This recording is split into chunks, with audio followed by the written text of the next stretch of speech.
Side खबरों के लिए सब्सक्राइब करें फ्लेम मीडिया और उसके बाद बेल आइकन को प्रेस करें ताकि सबसे पहले आपको मिले एक्सक्लूसिव खबरें।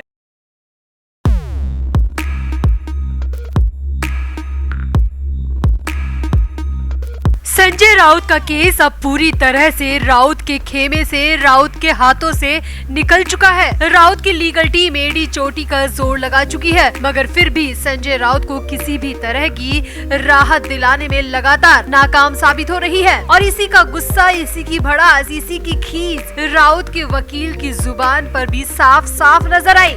दरअसल कोर्ट से बाहर निकलते वक्त जैसे ही राउत के वकील को मीडिया कर्मियों ने घेरा तो वो पूरी तरह बौखला उठे और मीडिया कर्मियों पर ही चिल्लाने लगे। और तो राउत के वकील ने संजय राउत की गिरफ्तारी के लिए मीडिया की गलत खबरों को भी दोषी ठहरा दिया। कोर्ट के बाहर काफी देर तक हंगामा होता रहा। आग बबूला वकील ने तो ये तक कह दिया कि अगर संजय राउत पर ईडी आरोप साबित कर देती है तो वो अपनी वकालत तक छोड़ देंगे। तो आखिर इतने गुस्से में क्यों है राउत के वकील? क्यों मीडिया को निशाने पर ले रहे हैं? और कानून के जानकार होने के बावजूद ईडी की जांच को क्यों फ्रॉड बता रहे हैं? आपको बताते हैं सब। आप भी वीडियो को शेयर करें और अपनी राय कमेंट बॉक्स में जरूर दें।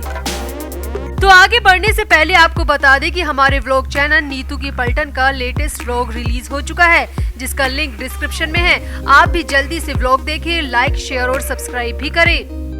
तो हमने आपको बताया था कि 27 सितंबर को विशेष अदालत में संजय राउत की जमानत याचिका पर सुनवाई हुई, जिसमें कोर्ट की तरफ से फिलहाल राउत को किसी भी तरह की राहत नहीं दी गई है। और अब 10 अक्टूबर को कोर्ट में एक बार फिर से राउत की बेल एप्लीकेशन पर सुनवाई होनी है और 10 अक्टूबर को ही संजय राउत की जमानत पर फैसला आ सकता है। अब कोर्ट में क्या कुछ हुआ ये हम आपको बता चुके हैं, मगर कोर्ट के बाहर कितना तमाशा हुआ ये आपको बताते हैं। तो संजय राउत का केस वैसे ही काफी हाई प्रोफाइल है, क्योंकि राउत एक वक्त में बड़े नाम रहे हैं। शिवसेना में उनका सिक्का चला करता था, मगर वक्त बदला तो सब उलट हो गया, सारी तस्वीर पलट गई। खैर, बड़े नाम है तो कोर्ट में जब राउत के मामले की सुनवाई होती है तो भारी संख्या में पुलिस बल के साथ ही मीडिया कर्मी भी मौजूद रहते हैं, क्योंकि सबको राउत की कोर्ट की हियरिंग को कवर करना होता है। और हर बार की तरह इस बार भी विशेष अदालत के कॉरिडोर के बाहर काफी संख्या में मीडिया कर्मी मौजूद थे।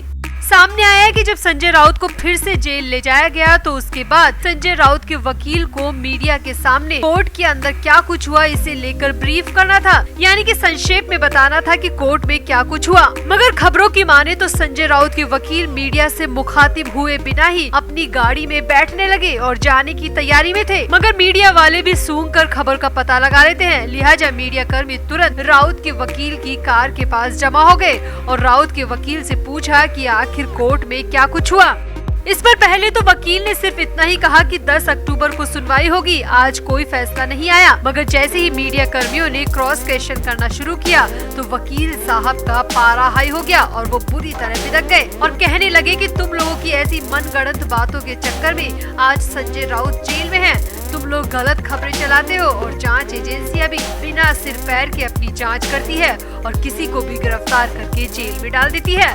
सूत्रों की माने तो इतना ही नहीं, संजय राउत के वकील बेहद गुस्से में बोलते दिखे कि संजय राउत का पात्रा चौल घोटाले से कोई लेना देना नहीं है, जबरन कहानियां बुनी गई है, फर्जी गवाह तैयार किए गए हैं और जिन सबूतों की बात बार बार ईडी कर रही है, आखिर वो सबूत दिखाते क्यों नहीं? क्यों वो सबूत सबके सामने नहीं लाए जाते ताकि साबित हो जाए कि संजय राउत गुनहगार हैं या फिर निर्दोष हैं? राउत के वकील ने आगे कहा, मैं दावे से कह सकता हूं कि ईडी के पास किसी भी तरह के सबूत नहीं है। संजय राउत पर आरोप साबित करने के लिए ईडी के पास किसी भी तरह के साक्ष्य नहीं है। ईडी तो बस स्वप्ना पाटकर और अनंत पाटिल के कंधे पर बंदूक रखकर अपना काम कर रही है। मगर कोर्ट जब सबूत मांगेगा तो ईडी के पास दिखाने और बताने को कुछ नहीं होगा। सूत्रों की माने तो वकील ने दावा किया है कि आने वाले 2-4 साल क्या, ईडी की टीम आगे आने वाले 10 साल में भी संजय राउत पे लगे आरोपों को कभी साबित नहीं कर पाएगी। और अगर ईडी ने साबित कर दिया तो मैं वकालत छोड़ने को तैयार हूँ, क्योंकि मुझे पक्का पता है कि ईडी के पास किसी भी तरह के सबूत नहीं है। वकील ने कहा कि जब संजय राउत उस स्कैम में शामिल ही नहीं है तो भला ईडी के पास सबूत आएंगे कहां से? सूत्रों की माने तो वकील ने आखिर में मीडिया कर्मियों से कहा कि आप खबरों को तोड़ मरोड़ कर मत पेश कीजिए, इससे जनता अपनी ओपिनियन बनाने लगती सकती है और जिस नेता को जनता एक वक्त में बहुत प्यार करती थी, इन गलत खबरों के चक्कर में जनता उनसे दूर भी हो सकती है। वकील ने कहा कि जिस दिन कोर्ट राउत को लेकर जो भी कहेगा, जो भी टिप्पणी देगा, जो भी फैसला देगा, उसी के बाद किसी को दोषी कहना ठीक होगा, मगर पहले से राउत को लेकर अनाप शनाप आर्टिकल लिखना बंद कर दीजिए।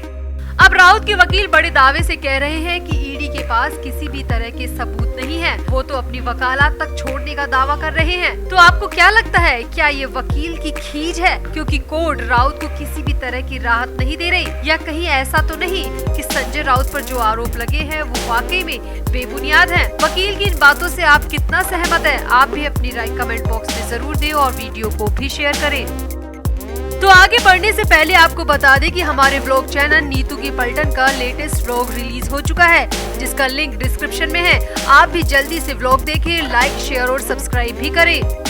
तो 27 सितंबर को यानी कि आज स्पेशल कोर्ट में शिवसेना सांसद संजय राउत की जमानत पर सुनवाई हुई, जहां पहली बार दोनों पक्ष मौजूद रहे और खुद संजय राउत भी इस दौरान कटघरे में खड़े दिखाई दिए। जेल से कोर्ट में घुसते वक्त संजय राउत में वो ही उत्साह था, वो जय महाराष्ट्र बोलते हुए कोर्ट के अंदर प्रवेश कर गए, मगर जब वो कोर्ट से बाहर निकले तो बिल्कुल उदास थे। ना तो मीडिया की तरफ देखा और ना ही अपने सपोर्टर्स की तरफ, और सीधे जेल की गाड़ी में जाकर बैठ गए।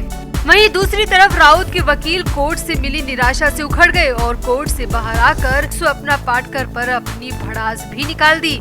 दरअसल कोर्ट में सुनवाई के दौरान ईडी की गुजारिश पर जमानत पर कोई फैसला नहीं दिया गया और कोर्ट ने जमानत के लिए अगली तारीख 10 अक्टूबर की दी है। अब 10 अक्टूबर को संजय राउत की बेल एप्लीकेशन पर एक बार फिर से सुनवाई होगी। वहीं सामने आया है कि संजय राउत ने खासकर दशहरे की वजह से जमानत याचिका लगाई थी, क्योंकि दशहरे के दिन शिवसेना की तरफ से बड़ी रैली की जाती है और शिवाजी पार्क में सालों से शिवसेना की ये रैली होती आई है और इस बार तो शिवसेना 2 खेमों में बटी हुई है। इसीलिए शिवाजी पार्क के दशहरा मेले के लिए मामला बॉम्बे हाई कोर्ट भी पहुँच गया था, जहाँ से कोर्ट ने उद्धव ठाकरे को शिवाजी पार्क में दशहरा रैली करने की इजाजत दे दी। अब संजय राउत भी दशहरा के मौके पर शिवसेना की रैली में सालों से शामिल होते आए हैं। बाला साहब ठाकरे के वक्त से संजय राउत लगातार हमेशा दशहरे के मौके पर शिवाजी पार्क में मौजूद रहे हैं, मगर पहली बार ऐसा नहीं हो सकेगा क्योंकि संजय राउत जेल में बंद हैं और संजय राउत की जमानत अर्जी लगाने की बड़ी वजह ये भी थी कि राउत दशहरा रैली का हिस्सा बनना चाहते हैं। मगर अफसोस की बात ये है कि ये रैली 5 अक्टूबर को शिवाजी पार्क में होना सुनिश्चित हो चुकी है और कोर्ट ने जमानत की अर्जी पर सुनवाई की तारीख 10 अक्टूबर की दी है। यानी कि साफ है कि राउत का दशहरा इस बार ऑर्थर रोड जेल में ही कटेगा। अब दशहरा रैली के लिए जमानत को लेकर राउत के वकीलों ने जी तोड़ मेहनत की और सामने आया है कि इस बार बिल्कुल नए अंदाज से राउत के वकीलों ने कोर्ट में अपनी बातें रखी। अब तक राउत के वकील जांच एजेंसी और केंद्र सरकार को दोषी ठहराते आए, मगर पहली बार राउत के वकील कोर्ट में ईडी के गवाह पर बोलते दिखे और स्वप्ना पाटकर को लेकर तो राउत के वकील ने काफी कुछ कह दिया।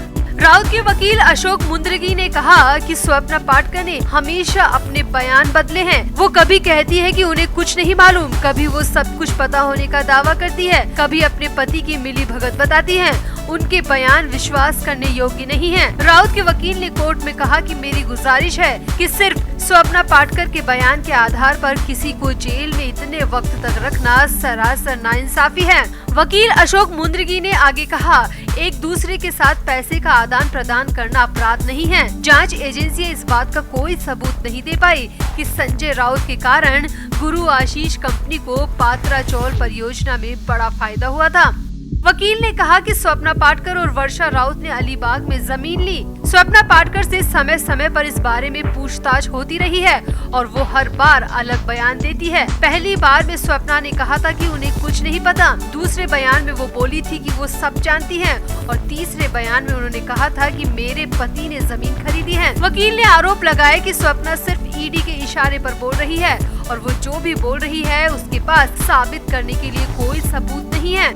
वहीं राउत के वकील ने ईडी के दूसरे गवाह अनंत पाटिल पर भी सवाल उठाए और कहा कि मेरी कोर्ट से गुजारिश है कि मेरे क्लाइंट को जेल से मुक्ति दी जाए, क्योंकि फर्जी गवाहों के आधार पर किसी को जेल में यूं बंद रखना सरासर गलत है।